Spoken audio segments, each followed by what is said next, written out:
On behalf of Rebuilding Your Life Radio and the Train Your Brain, Claim Your Power calls, welcome. I'm your host, Susan Sherayko. One of my favorite parts of being a transformational life and business consultant was the opportunity it gives me to meet people who are actively building their dreams. And if you want to share your own experience in building dreams or would like to uncover ways to begin that process, I would love to help you. I'll tell you what you can do at the end of today's call.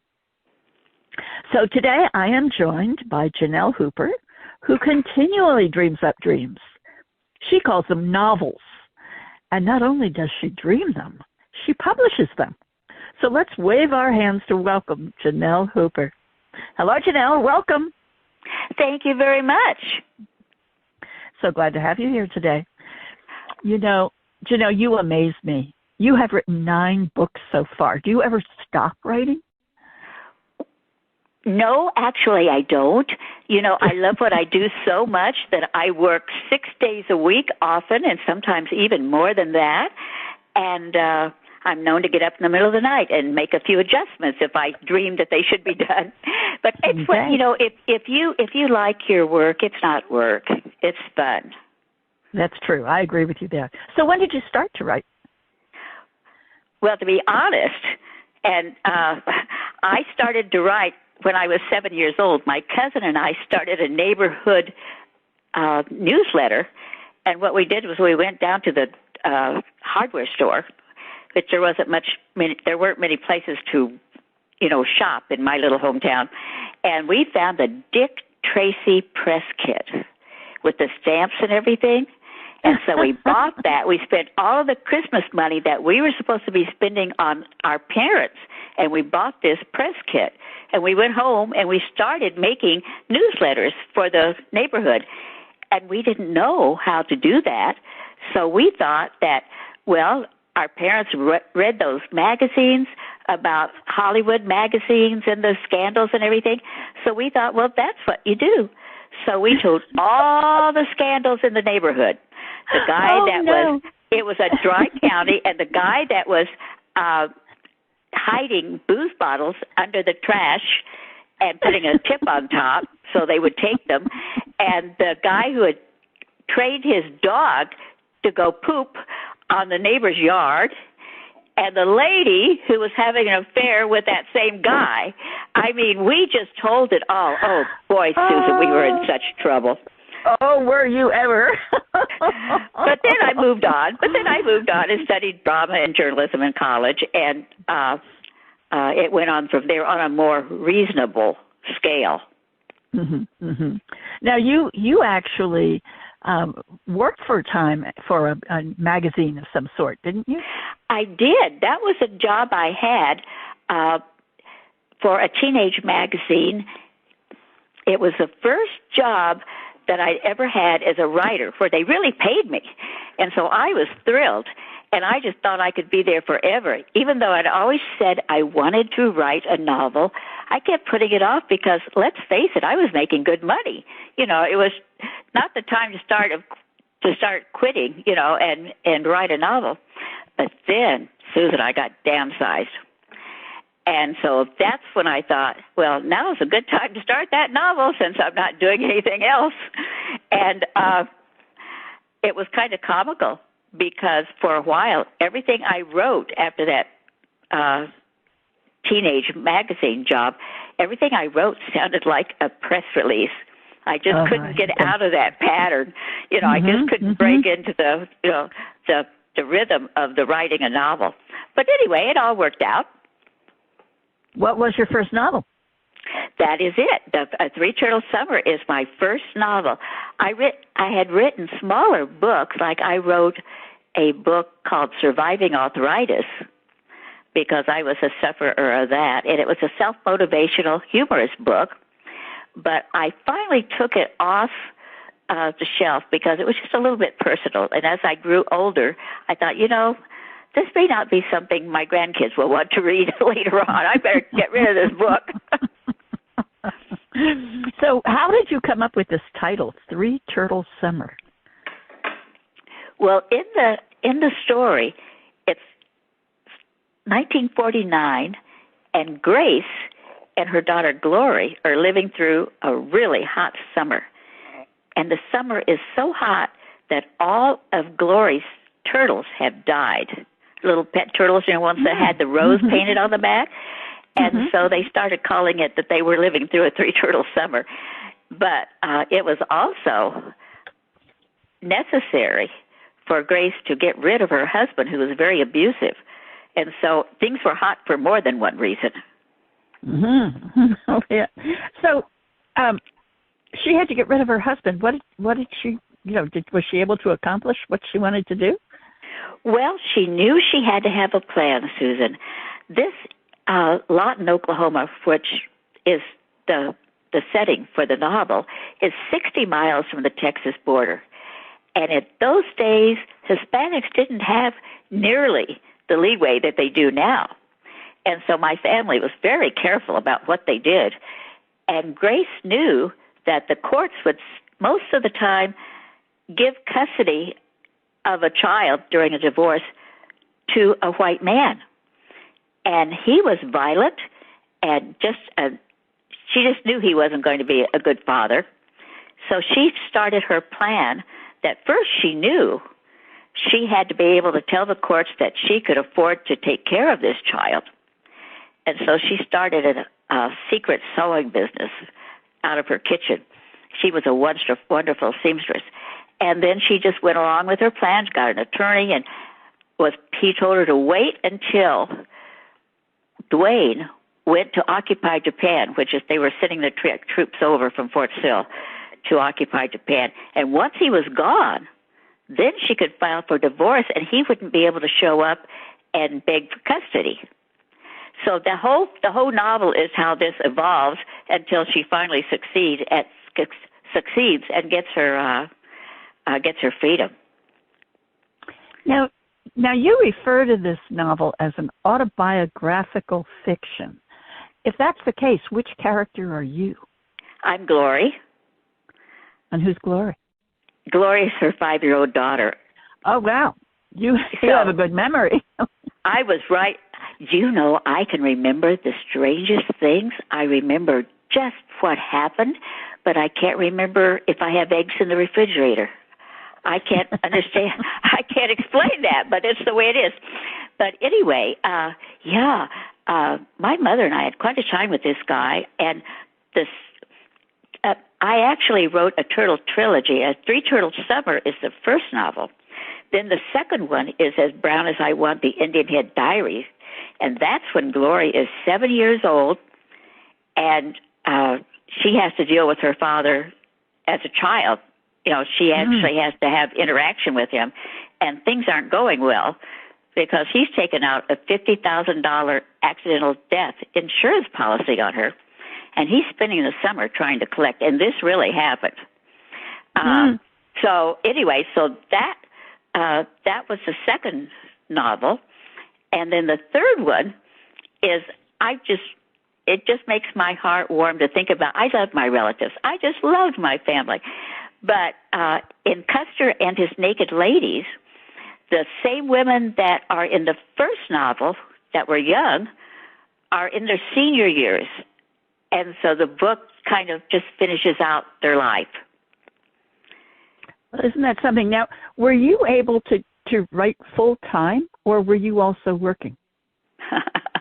Well, since I lost my job, I tried to find another job. I really did. But everywhere I went, a few years ago, this was 2002, I would show up for a job interview, and I couldn't find a writing job. I mean, that was out of the question. There just wasn't that much around here. When I would show up for a job interview, they would look at my deformed hands. I had deformed hands and deformed feet. Well, I could hide the feet, but I could not hide the deformed hands.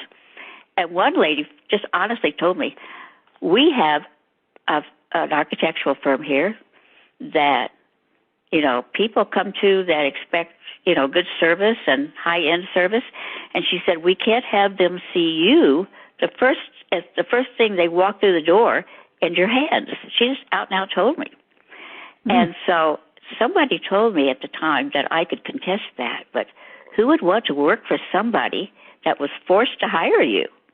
You know, I just Correct. didn't think that Correct. would be, you know. So I was lucky enough to be married at the time, and my husband, well, I've been married since 1962, but anyway, I was still married, and my husband said, just stay home, you know, and do your novel, and, you know, do what you want to do. And so that's what I did. I took him up on it.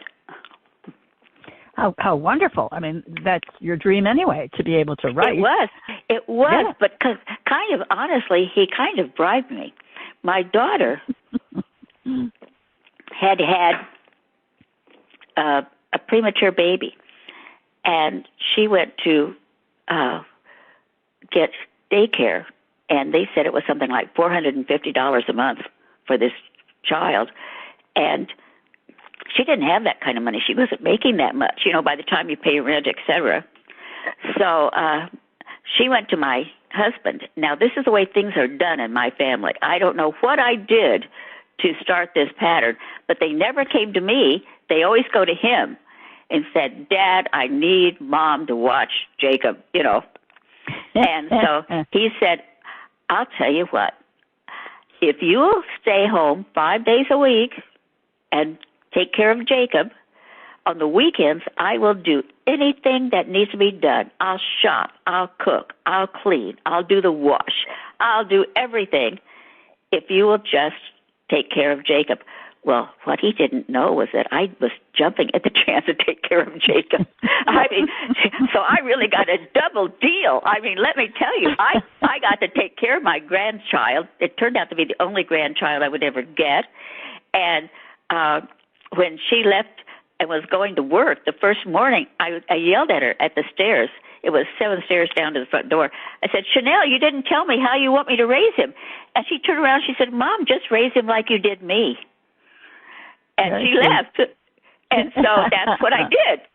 Ah, wonderful. How charming. You know, getting back to your books, your latest book just came out a few weeks ago, didn't it? It did. Well, actually, a few days. I think it was last week. Seems like it was on Sunday. I'm not sure. Oh, wow. Mm-hmm. So it finally came out. And I think some people thought I was never going to finish it. But I rewrite until, you know, the earth starts to cave in. And then I finally give up on it. You know, it's just, actually, this time I started thinking, I've worked on this thing I was on the 9th rewrite, and I thought, you know, what if I have a stroke or something and this darn book never gets finished? Maybe I should give up and publish it. But it was really finished anyway. It's just hard to let go. It's like letting go of a child, you know, it really is. Yeah, you put so much into it. So what is this last one called? Geronimo's Laptop. And what genre is it? It's a historical fantasy. Oh, okay. And so it's based on the historical character Geronimo? It is.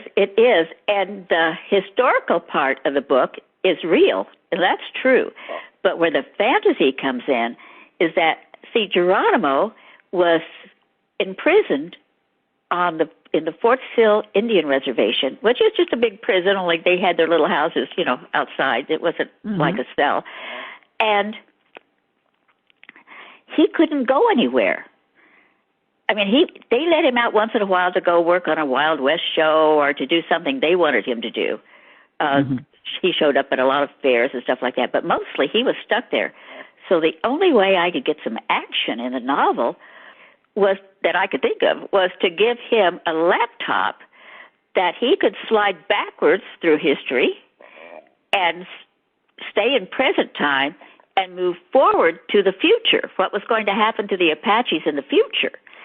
And it was a method that I'm getting a couple of reviews now, and one of them said, I would have never thought of that, you know, but I was also thinking that, you know, the young people might like that because, you know, they're so into technology. And that I don't just necessarily mean kids, but, you know, young adults might really be able to grasp the fantasy of using a laptop in the plot. Historically, absolutely. Here's a man in the 1800s who has a laptop. Yeah. Interesting. Very interesting device to work with. I like that. Well, You've written so many books. What do you find to be the most challenging part of it? The marketing. I love the writing. I love everything about the writing. I like the research. I like doing the outline. I like talking to other people about it, my friends that are writers, and I like everything about writing. But at marketing, I just kind of just sit there and blubber. I've never been good at it. Well, I can understand that. I think, I have a fair amount of resistance to marketing myself. I have to work around it all the time. How have you found to work around it? Well, I started slow, and I still am not doing a good job. Let me say that much before I go any further. But I had a publisher, it was iUniverse, called me one day. They had done 3 or 4 of my books, I can't remember. And then she said, we thought it'd be a really good idea if you would get on Instagram. And I barely knew what Instagram was. And I kind of thought through it in my mind. I thought, man, they're talking about a lot of work there. Since I'm not graphic, I have no experience. I don't know. I'm very untechy. And so, but she kept insisting, so I thought, okay, I'm a team player. I'll try it. So I started doing it, and it was hard for me because I just didn't know anything. I really knew nothing. But once I got into it, I got hooked. And so then I already had a Facebook, but I had always used it just to talk to my friends. So I turned my Facebook pretty much into marketing my books. And then I started a WordPress blog, and I used that to market my books. So inch by inch. And one of the last things, I made some YouTube videos. I love to make videos. I did those to advertise my books. And the latest thing I've done is something called Substack. I don't know if you're familiar with it. I'm not. Well, it's kind of a high-end blog for writers where we put in our best work, short stories, excerpts, things like that. And they also have financial people or medical people and psychologists. They've got everything on there. But the writers, some of the writers that I most respect are on Substack with their poetry and their short stories, etc. So I started that, and that's another challenge because you have to illustrate the stories, and I don't always have a photo that illustrates the stories, so I'm forced to search, and often pay quite a premium for a photograph, just so I can put the photograph up there. But anyway, so that's what I'm doing. And then talking to you, of course, I'm starting. I don't know if it's working or not, Susan, but I'm using what I call the shotgun method of marketing. Everything. Oh, and I forgot Twitter. I've got to mention Twitter and Pinterest. I do it all. But it's really fun once you get past the technology. Yes. So I'm surviving. Yes. Well, that's good. And you have, and do you get anybody who can help you so that you don't have to do all the marketing and you can concentrate on your writing? Unfortunately, no. Other than you guys are doing a lot. But for one thing, there's no money in writing. Not for me, because I don't write about vampires. If you want to make money right now in writing, you've got to write a vampire book. And I don't know anything about vampires. Not even my mother-in-law would qualify for that. And so I just had to do, what I could. And my office is very small. And I couldn't hire anybody. They'd have to work in the kitchen. I just have a teeny house. So anyway, I'm stuck on my own. But I don't mind. I kind of like being alone. I was an only child. And so I make it work for me. It just, obviously, if you looked at my sales, you'd go, she's not working very well. But anyway, this one's going to be different, Susan. Well, that's it. It's going to be different. But first of all, people have to know where to get your books. So where can they get your books? Well, the paperbacks are available. Almost all of my books are available in paperback and in ebook. And the paperbacks are picked up not only by Amazon, but by other bookstores, on the Internet. So they're on Barnes and Noble, and I'm not even sure what's out there anymore. There's some Hispanic ones even out there. So I do that, and I lean heavily on Amazon because they are so good to their writers, and they even made up an author's page for me with all my books on it, and you can post stuff on there, almost like a pictorial blog, So I really depend upon them to make it easy for me to do something that, well, frankly, if I went to publish a book all by myself, it would be expensive. You know what that's like nowadays, the cost of printing. So anyway, so that's how I do it. Yeah, you mentioned the Amazon spot. I wanted to let people know that what your author page is. It's amazon.com/author/Janelle Hooper. And let me spell that. It's JANELLEHOOPER. So they can find you. They can find you. It'll talk about you and your books. Mm-hmm. Yeah, it was quite magical because I didn't even know I had an author's page until one day I stumbled across it. I thought, oh, this is kind of neat. Who did this? And I started investigating it, of course. It was Amazon. But I was never expecting them to do something like that. And, of course, they don't do it just for me. They do it for everybody. But I had just thought for anybody to do that for me, I was bowled over. And they did a beautiful job. That's great. That's great. Now, is that your favorite place to send people who want to know about you and your work? Well, I also have a WordPress blog. That's Janelle Mraz Hooper, author, AUTHOR, and that has over 20,000 subscribers. I think it's close to 22, 23 now. And then I have Twitter. I advertise my books on Twitter. Oh, Susan, I advertise them everywhere. If you stood still in the hallway, I might stick a bumper sticker on your back, buy my book, go here, Have you gotten to the point where you're going to put signs on the side of your automobile so that people can see as you drive by, they see your ads? You know what? I have friends that have thought of that.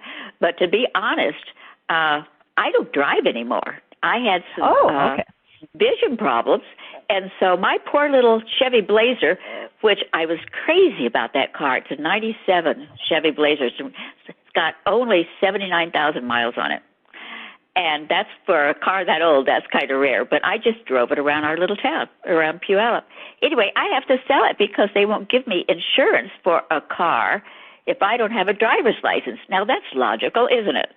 But somehow it never occurred to me that I was going to have to sell this car ever. I mean, I would have kept it forever and ever, amen. But I guess I thought maybe I'd get younger and start driving again. I don't know what my thinking pattern was, But anyway, the car's out there, and I think probably this weekend it might go up with a good for sale sign on it. But yeah, so I guess it's parked. I could park it on the street maybe and put a sign on the door. You could do that, and I don't think it's terribly expensive to make them. But I was really kind of being silly because you're trying. Yeah, well, hey, listen, I will consider anything. It's again the shotgun method of advertising.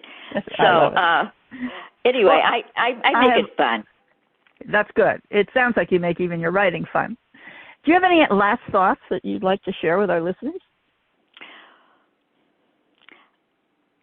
Well, other than the fact that all the different novels that I've put out, I would just like to explain to people that I'm a freelance author. And when I wrote a play for Rudy Ramos, the first Geronimo, Life on the Reservation, was the play. And then this play, Geronimo's Laptop, is an extension of that play. And this particular play was chosen as one of the Los Angeles Times Best Cultural 19. And that included the symphony and the probably the ballet people and everybody, and I was one of the 19. So I was thrilled because I live in a little, I have to be careful now because people might hear me. It's a little town. Let's just say it that way. And for somebody like me to win an award from Los Angeles was really, really exciting. That would be. There are a couple big markets, and LA is one of them. So That's fantastic. What great opportunity for you. Well, it was. Yeah. I want to thank you for being here, Janelle. Let's remind our readers, our listeners, that we've been speaking with Janelle Hooper about her books of Three Turtles Summer, which is part of the Turtle Trilogy, and Geronimo's Laptop, which just came out in the last week. And as I mentioned at the top of this program, one of my favorite parts of being a transformational life and business consultant is the opportunity it gives me to interview people who are actively building their dreams. So if you want to share your own experience in building dreams or would like to uncover ways to begin that process, I would love to help you. So check out my vision workshops at www.embracepositivechange.com and book an appointment for a time to talk. So thank you for listening. Thanks to all those who support this program. We appreciate you. And thank you, Susan. As we bring this in for a landing, Janelle, thank you again for joining the show. Bye for now, and have a great day.